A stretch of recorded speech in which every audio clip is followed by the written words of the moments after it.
canciller venezolana anunció que mañana iniciará procedimiento de retiro de la OEA, luego que el organismo convocara reunión de cancilleres de la región para tratar grave crisis que atraviesa este país.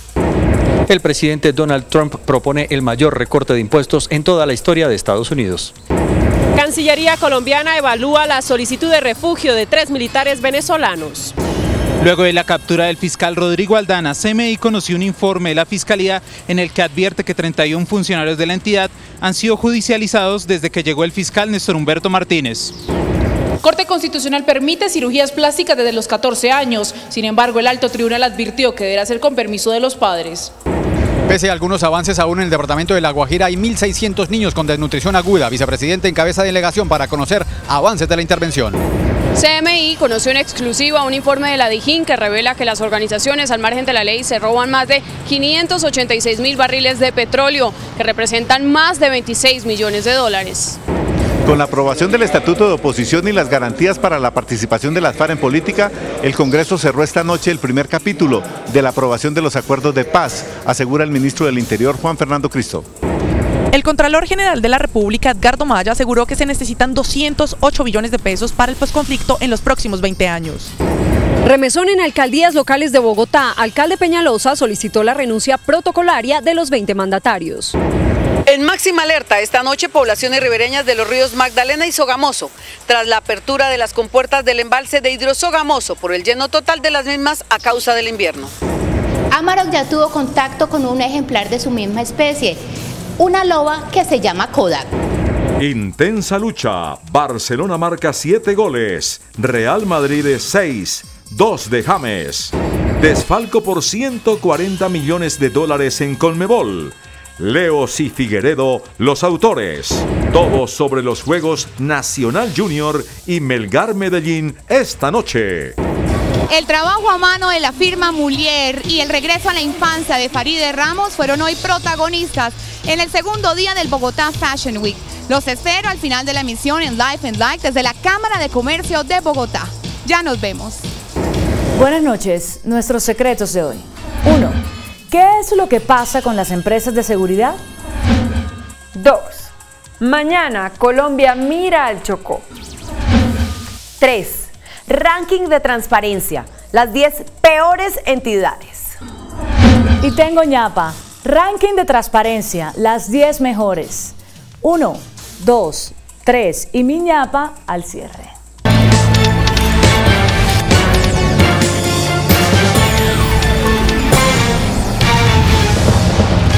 Buenas noches. Venezuela iniciará mañana el proceso para su retiro de la OEA. Así lo confirmó esta noche la canciller de ese país, Delcy Rodríguez. El anuncio coincide con una nueva jornada de protestas que deja hasta el momento 2 muertos y más de 47 detenidos. En Caracas se encuentra nuestra corresponsal Yaridis Adrián con todos los detalles. Yaridis, adelante, buenas noches. Buenas noches, compañeras. Minutos después de que la OEA aprobara una resolución para convocar la reunión de cancilleres donde se tratará la grave crisis que atraviesa Venezuela, la canciller Delcy Rodríguez anunció el retiro de este país del organismo regional.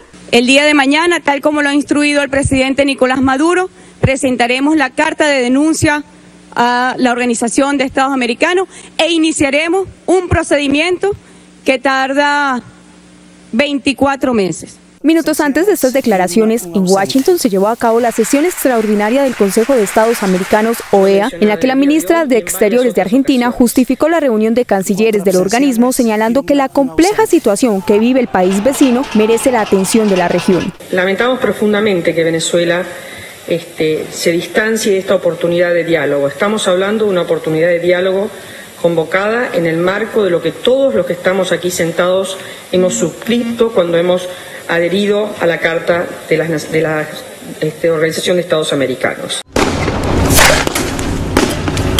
Entre tanto, la represión en Venezuela cada día es más violenta. Las calles de las principales ciudades del país fueron invadidas por tanques de la Guardia Nacional Bolivariana y los llamados colectivos chavistas que buscan sembrar el miedo y el terror en Venezuela. Estas marchas ya no son solo de la oposición, son del pueblo que no teme salir a las calles para hacer oír sus reclamos. Nicolás Maduro se dé cuenta de que ya Venezuela le quedó grande y que tiene que renunciar. En esta jornada de protestas, 2 personas perdieron la vida. De esta manera, la cifra de fallecidos se incrementa a 29. El equipo de CMI Venezuela seguirá bien pendiente ante lo que ocurra. Desde Caracas, Venezuela, Yaridis Adrián. Así es, Yaridis, gracias y muy buenas noches. Entre tanto, la Cancillería colombiana reveló que actualmente evalúa si otorga o no el estatus de refugiados que solicitaron 3 militares venezolanos. Fuentes de Cancillería aseguran que cuando se recibe una solicitud de refugio de cualquier persona, las autoridades emiten un salvoconducto válido por 3 meses mientras se analizan las situaciones particulares de los solicitantes. El fin de semana, la canciller venezolana Delcy Rodríguez le solicitó al gobierno del presidente Santos que entregara a los militares, asegurando que llamaron a un golpe de Estado y que tras abandonar la Fuerza Armada huyeron a Colombia. Los 3 tenientes venezolanos están en el país hace 2 semanas aproximadamente. Según explica un decreto de la Cancillería, el estudio de otorgar o no un refugio puede tomar entre una semana y varios meses, pues el salvoconducto entregado a los solicitantes puede extenderse por 3 meses más para que las personas reúnan la documentación requerida por las autoridades. El presidente del Consejo Gremial, Santiago Castro, sostuvo que el sector privado dará el respaldo necesario en materia humanitaria a los afectados con la crisis política en Venezuela. El Consejo Gremial reunido este miércoles dio su respaldo humanitario a los afectados tras la crisis política desatada en Venezuela, al señalar que en las últimas semanas ha crecido el número de inmigrantes del vecino país que se están concentrando en las zonas de frontera. Asimismo, consideró necesario dar un respaldo de parte del gobierno a quienes soliciten asilo político. Debería darle el asilo político, por ejemplo, a estos 3 militares venezolanos que sabríamos cuál es la suerte que le esperan donde sean devueltos a Venezuela. El sector privado dio su respaldo al voto ejercido por Colombia para una reunión de cancilleres convocada por la OEA ante la amenaza de Venezuela de su retiro. Por sus derechos legítimos, por su subsistencia y por la capacidad de volver a recobrar la gobernabilidad. Es de anotar que el comercio entre Colombia y Venezuela se redujo en un 90%. Con el objetivo de reducir la carga fiscal sobre las clases medias y los empresarios, el presidente de Estados Unidos, Donald Trump, reveló su anunciada reforma fiscal. Trump busca facilitar la declaración de impuestos para los estadounidenses. Por eso pasa de 7 categorías de tributos a 3, de 35, 25 y 10%. En lo que se refiere a las empresas, el máximo de la carga impositiva pasaría del 35 al 15%.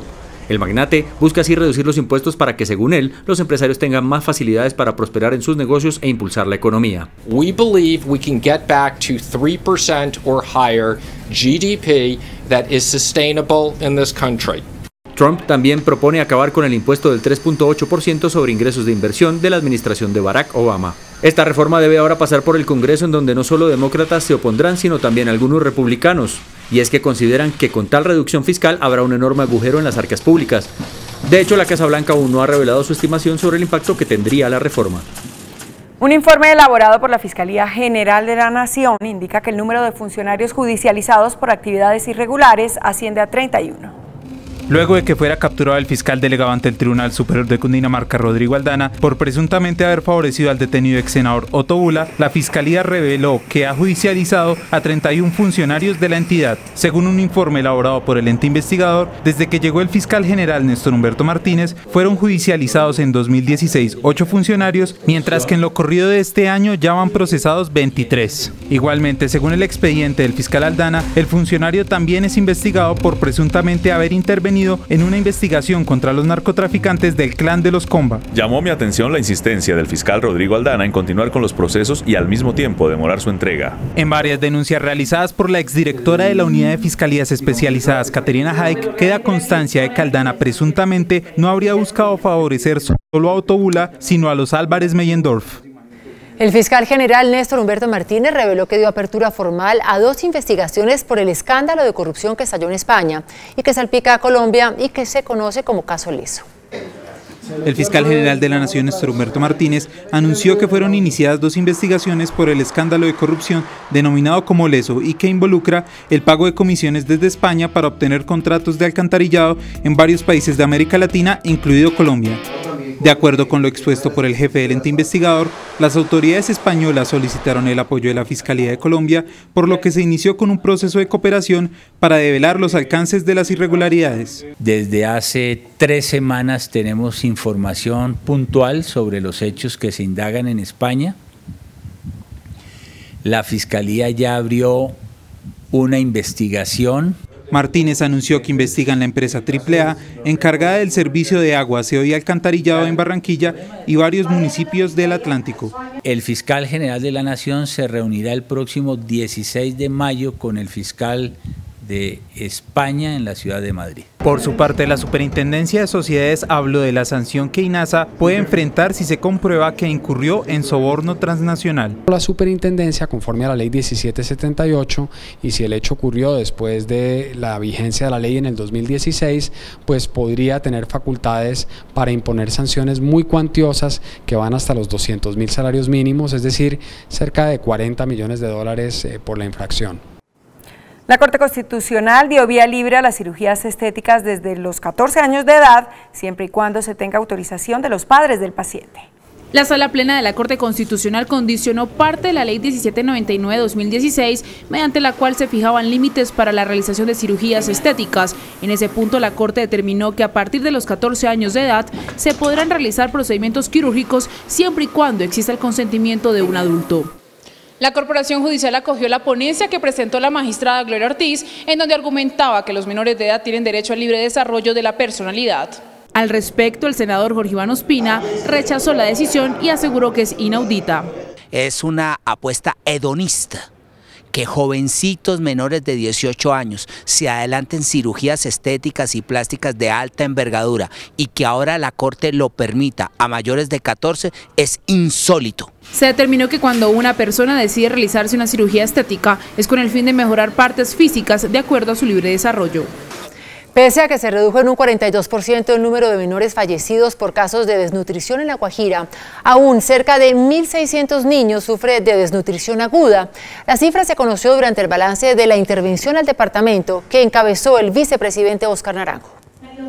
5 ministros, 15 directores de organismos descentralizados liderados por el vicepresidente Óscar Naranjo llegaron hasta Riohacha para conocer el balance luego de 3 meses de la intervención en La Guajira. Aunque hay avances significativos como la disminución en un 42% de las muertes de menores por mala alimentación, en la región aún hay 1.600 niños que sufren de desnutrición aguda. Bajar las muertes es una cosa, enfrentar la desnutrición es la tarea más profunda. Podríamos parar las muertes, pero la desnutrición podría seguir.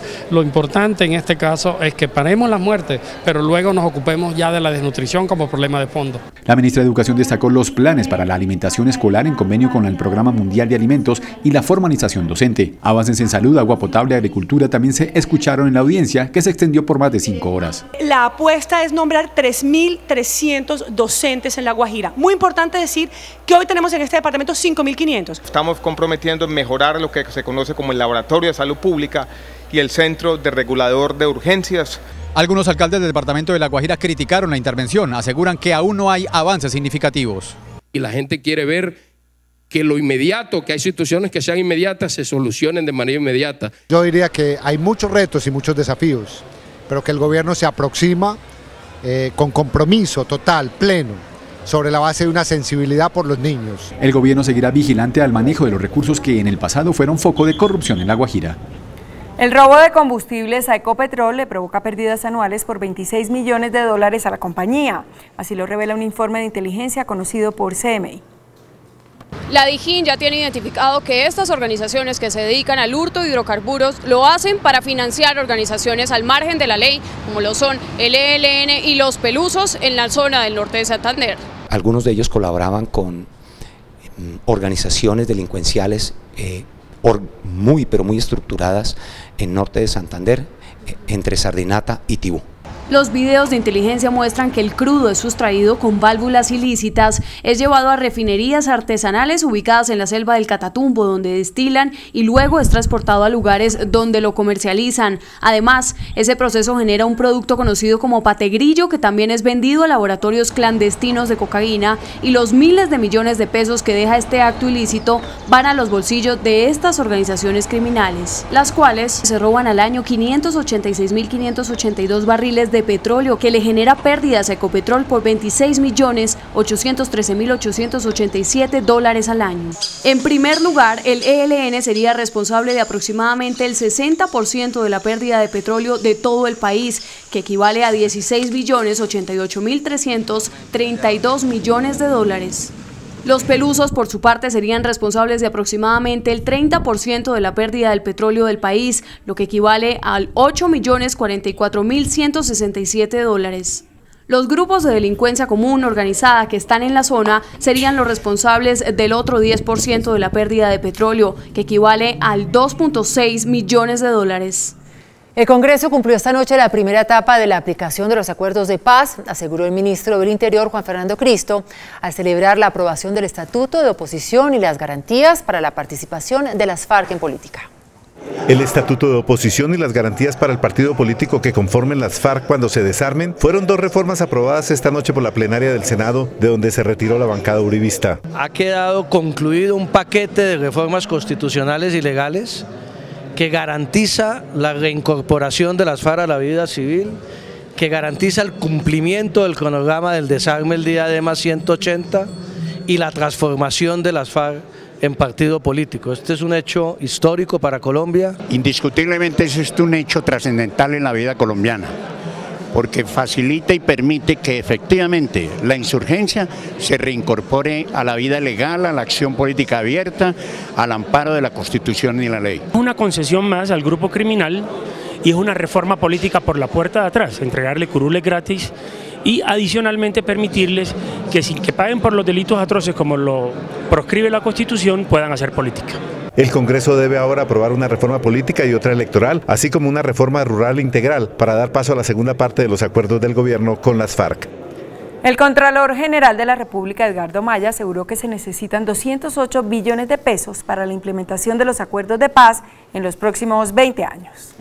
En el foro sobre conflicto en Colombia en el externado, el Contralor habló de la inversión para el posconflicto. Hay un estudio que acaba de publicar una entidad muy autorizada, Fedesarrollo, de que los costos de la implementación del acuerdo de paz en los próximos 20 años vale 208 billones de pesos. El Contralor propone que las fuerzas militares y la policía ocupen los antiguos territorios de las FARC, esto con el objetivo de que otros grupos no hagan inviable la reducción del gasto en seguridad. Para efectos de que no continúe la labor criminal que desarrollaban esto por parte de la BACRIM y los otros grupos criminales. Finalmente señaló que se debe fortalecer la capacidad de ejecución y la vigilancia de esos recursos. El secretario de Gobierno de Bogotá, Miguel Uribe, anunció que el alcalde Peñalosa le pidió renuncia protocolaria a los 20 alcaldes locales. Con esta decisión, el alcalde Enrique Peñalosa busca despejar cualquier manto de duda sobre el manejo de las administraciones locales. La administración distrital ha decidido pedirle renuncias protocolarias a todos los alcaldes locales. La determinación se habría tomado luego de varias denuncias de organismos de control que advertían irregularidades en la contratación de la malla vial. 8 alcaldes locales están cuestionados y a 3 más se les abriría investigación en los próximos días. Con estas nuevas investigaciones, que ya llevamos 8 investigaciones, estamos determinando una defraudación de más de 60.000 millones de pesos. Y eso no son sumas despreciables. Una vez el alcalde reciba las cartas de renuncia, tendrá un mes para decidir a quién ratifica. En este momento estamos, como digo, haciendo una revisión general de todos los procesos. La decisión no está tomada de qué alcaldes continúan y cuáles no. El secretario de Gobierno aseguró que el Congreso debe revisar el modelo de selección de alcaldes locales. En su hábitat natural en los Estados Unidos se encuentra ya Amarok, un lobo que había sido rescatado por las autoridades en Colombia cuando era comercializado ilegalmente. Después de 10 horas de vuelo desde Medellín a Estados Unidos y de un viaje por carretera, hoy llegó al santuario de lobos de Denver, Colorado, Amarok, el lobo que fue recuperado de tráfico ilegal en la Estrella, Antioquia, hace 15 meses por Corantioquia. Hoy está libre y listo para vivir en manada. Pocos momentos después de llegar ya al santuario, pudo recuperarse y ya estar libremente disfrutando de su nuevo hábitat. Amarok ya tuvo contacto con un ejemplar de su misma especie, una loba que se llama Kodak. Automáticamente ya hay una interacción entre ellos y esperamos que puedan reproducirse, que puedan además vincularse inclusive con otro en una manada mucho más amplia. Durante un año Amarok estuvo en el Zoológico Santa Fe de Medellín, donde se recuperó de las malas condiciones en las que fue hallado en cautiverio. Pasó de 25 kilos a 35 y su pelaje se puso brillante. Hoy corre por la nieve en su hábitat natural. Arrancó el proceso de venta de la empresa de teléfonos de Bogotá. El precio mínimo de la acción se fijó en 671 pesos. inició la enajenación del 86.35% de las acciones que tiene el distrito en la ETB. Son más de 3 billones de acciones de propiedad del distrito. La acción saldrá a la venta en la segunda semana de mayo con un precio mínimo de 671 pesos. Casi un 20% por encima del valor intrínseco hoy de la acción. El primer sector que podrá participar en la compra será el solidario y tendrá 60 días para hacerlo. A finales de julio, básicamente estaríamos iniciando ya la ronda de venta al público en general. El proceso de enajenación, que finalizaría en octubre, dejaría 2 billones de pesos para financiar 6 hospitales, 30 colegios y jardines infantiles. Tras alcanzar su capacidad máxima, hoy fueron abiertas las compuertas de la represa de Hidrosogamoso en Santander. La represa de Hidrosogamoso no aguantó más tanta lluvia y hoy desbordó sus niveles. Esta tarde tuvo que abrir 4 de sus compuertas para liberar al río Sogamoso 800 metros cúbicos de agua por segundo. La apertura de las esclusas del embalse, conocido como Topo Coro, se realizó a la altura del puente La Paz, sobre la vía Bucaramanga-Barranca Bermeja. Ya hemos emitido las alertas, ya se le ha informado a la comunidad a través de la policía, a través de los organismos de socorro, porque obviamente estas aperturas pues van a aumentar el cauce del río Sogamoso. Los municipios que se podrían ver afectados por esta descarga de la hidroeléctrica son Puerto Wilches, Betulia, Barranca Bermeja y Sabana de Torres, donde los organismos de socorro ya activaron las alarmas. El índice de capitalización de la bolsa, que mide el comportamiento de las 20 principales acciones, cerró al alza. El índice de capitalización de la Bolsa de Valores de Colombia subió 0,16% a 1.374 puntos. La acción que más subió fue la del Grupo Éxito, con una valorización de 1,78% a 14.900 pesos. La acción que más cayó fue la de la Bolsa de Valores de Colombia, con una pérdida de 2,04% a 24 pesos. La acción más transada de la jornada fue la de Ecopetrol, al movilizar más de 18.000 millones de pesos. El precio del dólar también cerró al alza. Indicadores económicos del día en CMI. La tasa representativa del mercado que regirá para mañana jueves será de 2.928 pesos con 7 centavos. Los profesionales del cambio compran la divisa en 2.780 pesos y la venden en 2.830 pesos. Un euro cuesta 3.157 pesos con 90 centavos. La libra de café en Nueva York se cotizó a $1 con 30 centavos. El azúcar se transó en 15,61 centavos de dólar la libra. El barril de petróleo WTI se cotizó en $49 con 34 centavos. Una acción de Ecopetrol cuesta 1.380 pesos. Después de comerciales en Life and Like, la pasarela que presenta ahora la diseñadora Farideh Ramos. Los espero desde la Cámara de Comercio de Bogotá. Hola, muy buenas noches para todos y bienvenidos a Life and Like aquí en CMI Emisión Central. Hoy los saludo desde la Cámara de Comercio de Bogotá en su sede Salitre, en el segundo día del Bogotá Fashion Week. A mi espalda tienen la pasarela de la diseñadora Farideh Ramos, una mujer que decidió inspirarse en la niñez, en esos juegos llenos de inocencia y luego de picardía que fueron protagonistas durante su infancia en Monpós. Y hace un par de horas la firma Moulier también presentó su más reciente colección en esta pasarela. Esto fue lo que vimos.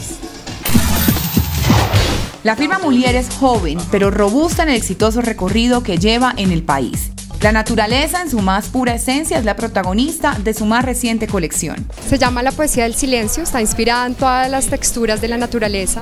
Fuimos inspirados en la madera, cuando tú cortas la madera y las raíces que te da, en el pasto, cuando deja el rocío, en las matas, está inspirado en texturas de la naturaleza. Las prendas son especiales, pero no solo por cómo lucen, sino por la mano de obra que lleva cada una de ellas a cargo de mujeres dedicadas al tejido a mano. Nosotros tratamos de trabajar con la mayoría, casi el 80% son mujeres, cabeza de hogar.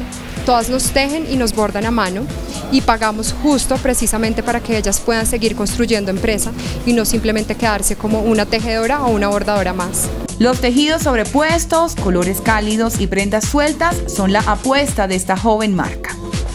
Por los colores, las texturas, las siluetas y lo que vimos en pasarela, los diseñadores colombianos que amplían el espectro de las opciones para la mujer colombiana e internacional, hoy le damos a estos dos diseñadores un like. Seguimos hablando de moda porque la mujer alternativa también tuvo un espacio aquí en el Bogotá Fashion Week. La firma Bendita Seas llegó por primera vez a esta feria. En la segunda jornada del Bogotá Fashion Week, la marca Bendita Seas presentó por primera vez su colección Ciudad to Go. Particularmente en Bogotá vemos muchas palomas, vemos diversidad, vemos enamorados en los parques, vemos paseadores de perros, vemos artistas callejeros. Esos son los elementos gráficos que va a tener la colección, pero a la vez son prendas funcionales para caminar la ciudad. El manejo del color y el contraste de texturas resaltaron en pasarela. Rescatamos el gris, claro, pero el gris además con otros colores que tiene la ciudad, como el cielo azul, como el verde de los árboles, los nogales, como los naranjas de los ladrillos de las construcciones. Cambiamos de tema porque hoy en el live con Daniela Álvarez están los Gaiteros de San Jacinto, uno de los grupos culturales más importantes del país. Hola Julieta, durante 3 generaciones hemos disfrutado de la música de los Gaiteros de San Jacinto. Hoy les cuento la clave de su éxito. Vean esto.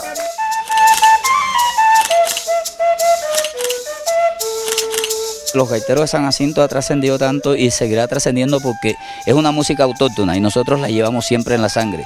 Y somos un pueblo que conservamos mucho la tradición. Y yo creo que con eso somos competitivos ante el mundo, ante la industria musical.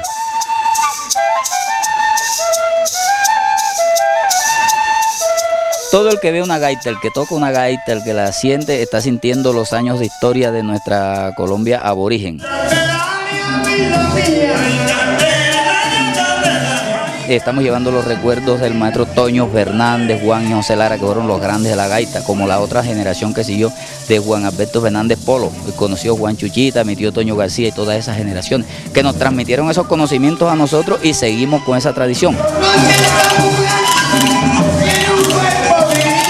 Julieta, nos vemos nuevamente mañana con más aquí en Daniela Live.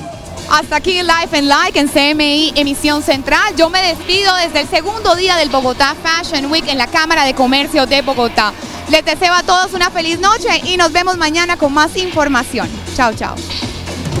Después de la pausa, nuestros secretos de hoy. 1. ¿Qué es lo que pasa con las empresas de seguridad? 2. Mañana Colombia mira al Chocó. 3. Ranking de transparencia. Las 10 peores entidades. Y tengo ñapa. Ranking de transparencia. Las 10 mejores. 1, 2, 3 y mi ñapa después de comerciales.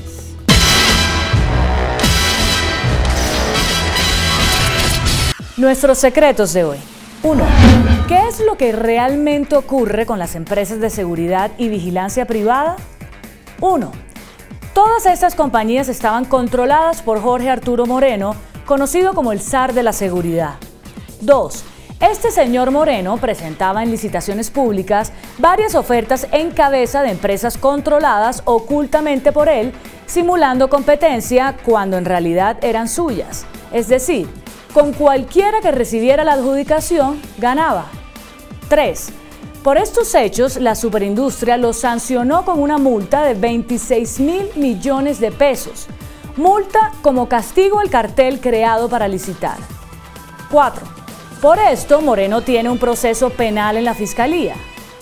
5. Se le dictó orden de captura.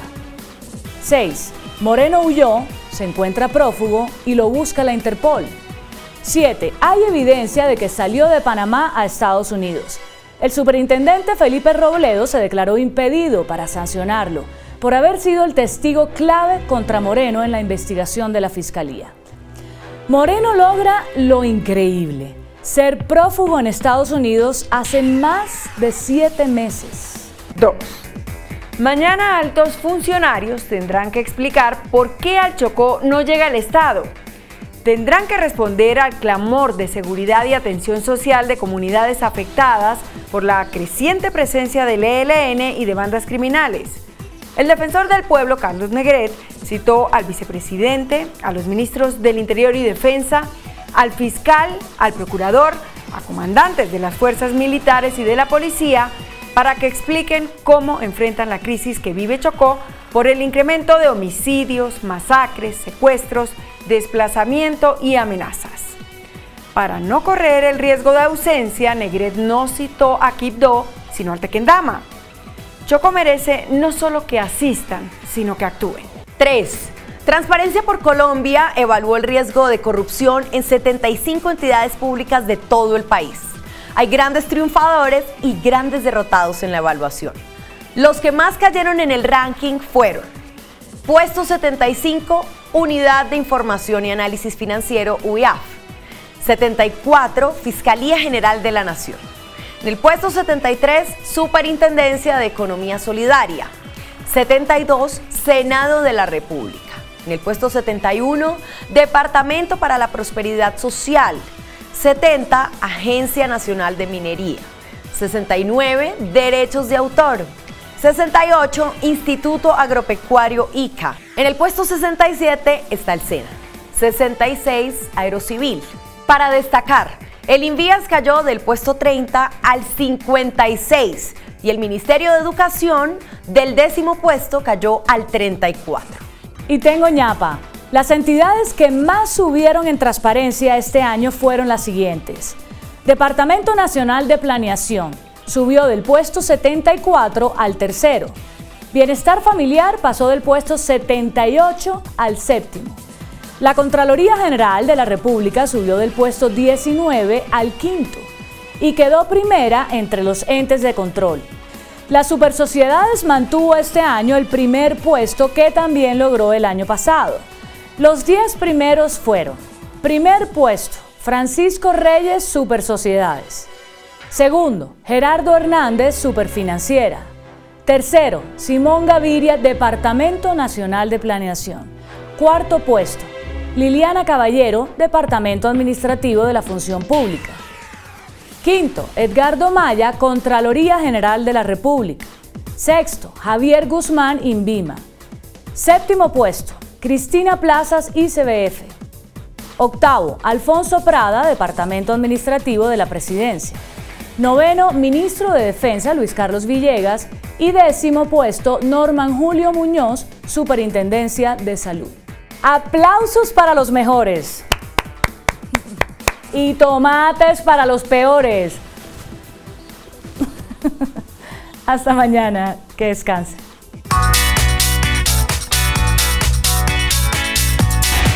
Después de la entrevista en Pregunta Yamid con Clara López, ministra de Trabajo, y Julio Roberto Gómez, presidente de la CGT, ¿cree usted que las centrales obreras y el gobierno deberían acordar el aumento de los salarios de los funcionarios o debería fijarse por decreto? Acuerdo entre centrales obreras y gobierno, 82%. Aumento por decreto, 18%. ¿Usted quiere que la ministra Clara López se vaya o se quede? Que se vaya, 58%. Que se quede, 42%. Hasta aquí las noticias, gracias y buenas noches. Nos vemos mañana como siempre en CMI, La Noticia.